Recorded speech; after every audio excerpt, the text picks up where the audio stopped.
चले गए। आज भगवान शंकर माता पार्वती जी को कथा सुना रहे हैं। माता पार्वती जी अपनी सुर लहरी में ओम ओम कहती जा रही हैं। और जैसे ही पहले दिन की कथा विश्राम हुई तो तोते का जो अंडा था वो साबुत हो गया। दूसरे दिन की कथा विश्राम हुई, उस अंडे में एक नन्हे से बालक का प्रादुर्भाव हो गया। और जब भगवान शंकर ने माता पार्वती जी को कथा सुनाई, हमारी और आपकी तरह थोड़ी सुनाई थी। 3 घंटे कथा हुई और 3 घंटे में कभी मन करा तो फोन पर बात कर ली, मन करा तो पानी पीने चले गए, मन करा तो उठकर चले गए, मन करा तो कभी कभी प्यासी के आगे पैर फैलाकर बैठ गए।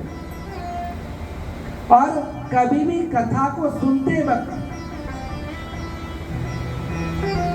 दरिद्र आसन में नहीं बैठना चाहिए।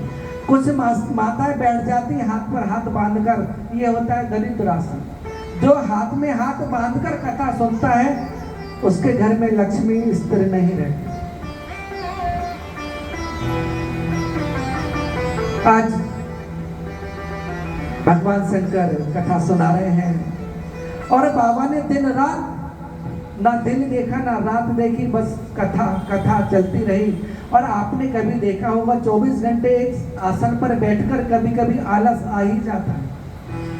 भगवान शंकर कथा सुनाते जा रहे हैं, माता पार्वती कथा सुन रही है। और चौथे दिन आती है बहुत सुंदर कथा हमारे गोविंद की, प्रेम की कथा, गोविंद के बाल लीलाओं की कथा।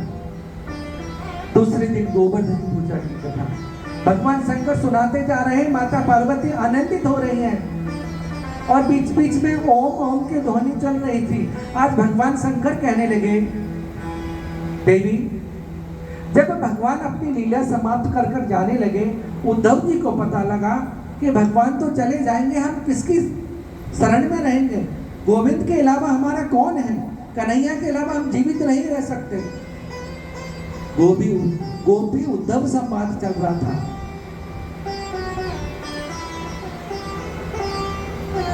आज मैया पार्वती को आलस आ गया, मैया की नींद लग गई।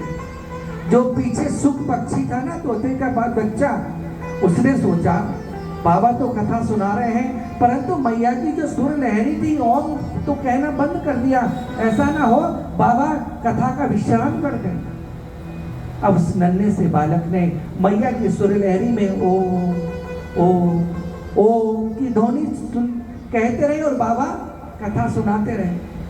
और जैसे ही 7वें दिन की कथा विश्राम की ओर आई, भगवान शंकर ने जयकारा लगाया, बोलो कृष्ण कन्हैया लाल की जय। मैया की आंख खुल गई।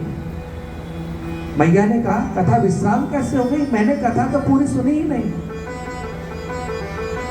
आज भगवान शंकर कहने लगे, देवी जब कथा तुमने सुनी ही नहीं तो तुम्हारी सुर लहरी में ओम कौन बोल रहा था? आज भगवान शंकर को क्रोध आ गया, खड़े हो गए, हाथ में त्रिशूल ले लिया।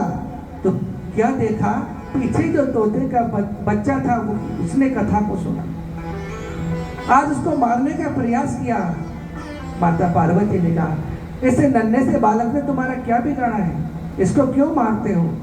देवी इसने कथा सुना, उसका कोई अपराध नहीं है, परंतु इसने ब्रह्म विद्या को चोरी से सुना। कभी भी पीछे से बैठकर कथा नहीं सुननी चाहिए। इसने अपराध किया है, इसे मैं जीवित नहीं छोड़ूंगा।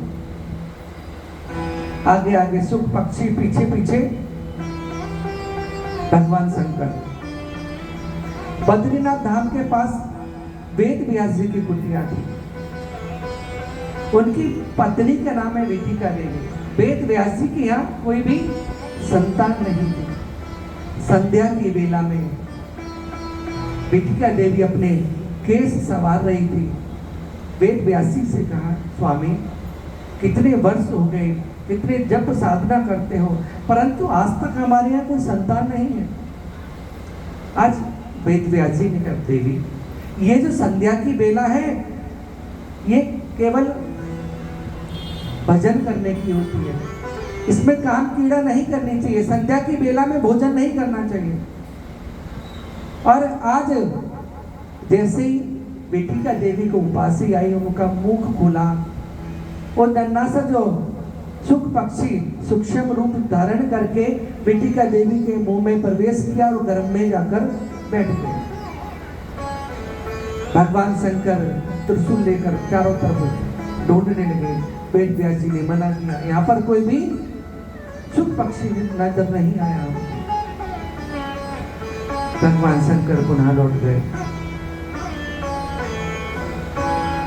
आज जैसे ही देवताओं को पता लगा, अब तो सुखदेव जी का जन्म होने वाला है, भगवान का परम लाडला भक्त है, और जब तक सुखदेव जी का जन्म नहीं होगा, जब तक संसार के लोग जो हैं उनके हृदय में गोविंद की भक्ति कैसे जागृत होगी। आज सूत जी सनकादिक ऋषियों के 6 प्रश्नों का जवाब देते हैं।